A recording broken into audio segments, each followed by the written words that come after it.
Hi friends, మీ తెలుగు బడి ఛానల్కు స్వాగతం. భారతదేశంలో ఒక కప్ప కోసం దేవాలయాన్ని నిర్మించాలని మీకు తెలుసా? కప్ప కోసం దేవాలయాన్ని నిర్మించాల్సిన అవసరం ఎందుకు వచ్చింది? అసలు ఎవరు నిర్మించారు? అది ప్రస్తుతం ఎక్కడ ఉంది? వంటి వివరాలను ఈ వీడియోలో మనం పూర్తిగా తెలుసుకుందాం. మీరు మొదటగా మా ఛానల్ చూస్తున్నవారైతే ఇప్పుడే సబ్స్క్రైబ్ చేసుకోండి. ఇక వివరాల్లోకి వెళ్దాం. హిందూ ధర్మంలో జంతువులు, పక్షులకు విశిష్టమైన స్థానం ఉంది. ఆవు, నాగుపాము, ఏనుగు, సింహం వంటి అనేక జీవులను దైవ స్వరూపాలుగా భావించి ఆరాధిస్తారు. అయితే కప్పను ప్రధాన ప్రతీకగా తీసుకుని నిర్మించిన శివాలయం గురించి చాలామందికి తెలియదు. ఉత్తరప్రదేశ్లోని లఖింపూర్ ఖేరి జిల్లాలో ఓల్ పట్టణంలో ఈ అరుదైన ఆలయం ఉంది. మండూక్ మందిర్ లేదా కప్ప ఆలయం అని పిలుస్తారు. భారతదేశంలో ఈ తరహా నిర్మాణంతో ప్రసిద్ధి పొందిన ఏకైక ఆలయంగా దీనికి గుర్తింపు ఉంది. ఈ కప్ప ఆలయాన్ని చూసిన వెంటనే దాని ప్రత్యేకమైన నిర్మాణ శైలి సందర్శకులను ఆకట్టుకుంటుంది. బయట నుంచి చూస్తే మొత్తం ఆలయం ఒక భారీ కప్ప ఆకారంలో కనిపిస్తుంది. వాస్తు సంప్రదాయాల ప్రకారం ఈ ఆలయాన్ని ఒక పెద్ద మొసలి వీపుపై కూర్చున్న కప్ప రూపంలో నిర్మించారు. తాంత్రిక సంప్రదాయంలో ప్రముఖుడిగా భావించే కపిలుని మార్గదర్శకంలో మండూక యంత్రం సూత్రాలను ఆధారంగా చేసుకుని రాజస్థానీ శైలిలో ఈ ఆలయాన్ని నిర్మించినట్లు స్థానికుల విశ్వాసం చెబుతోంది. భక్తులు తూర్పు ద్వారం గుండా ప్రవేశిస్తే కప్ప ముఖభాగం గుండా నేరుగా గర్భగుడిలోకి చేరుకునేలా నిర్మాణాన్ని రూపొందించారు. ఆలయం బయటి గోడలపై చెక్కిన తాంత్రిక శిల్పాలు దాని ప్రత్యేకతను మరింత పెంచుతాయి. ఈ ఆలయంలో ప్రతిష్ఠించిన నర్మదేశ్వర మహాదేవుని శివలింగం అత్యంత విశిష్టమైనదిగా భావిస్తారు.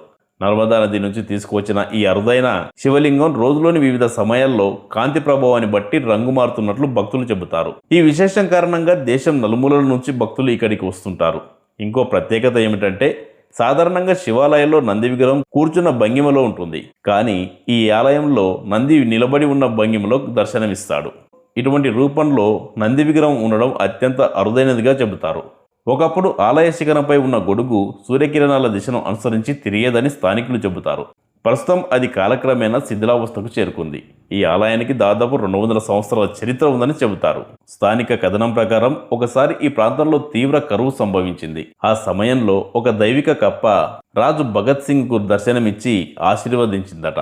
అనంతరం వర్షాలు కురవడంతో రాజ్యం సస్యశ్యామలమై ప్రజలు సుఖ సంతోషాలతో జీవించారని విశ్వసిస్తారు. తాంత్రిక సంప్రదాయంలో కప్పను అదృష్టం, సంతాన సాఫల్యం, ఐశ్వర్యానికి ప్రతీకగా భావిస్తారు. అందుకే ఆ దైవిక కప్ప జ్ఞాపకార్థం రాజు ఈ విశిష్టమైన ఆలయాన్ని నిర్మించినట్లు స్థానిక విశ్వాసం చెబుతోంది. ఇక ఉత్తరప్రదేశ్ పర్యాటక శాఖ గుర్తింపు పొందిన ఈ ఆలయంలో మహాశివరాత్రి సందర్భంగా భారీ ఉత్సవాలు నిర్వహిస్తారు. అలాగే దీపావళి రోజున ప్రత్యేక తాంత్రిక పూజలు జరుగుతాయి.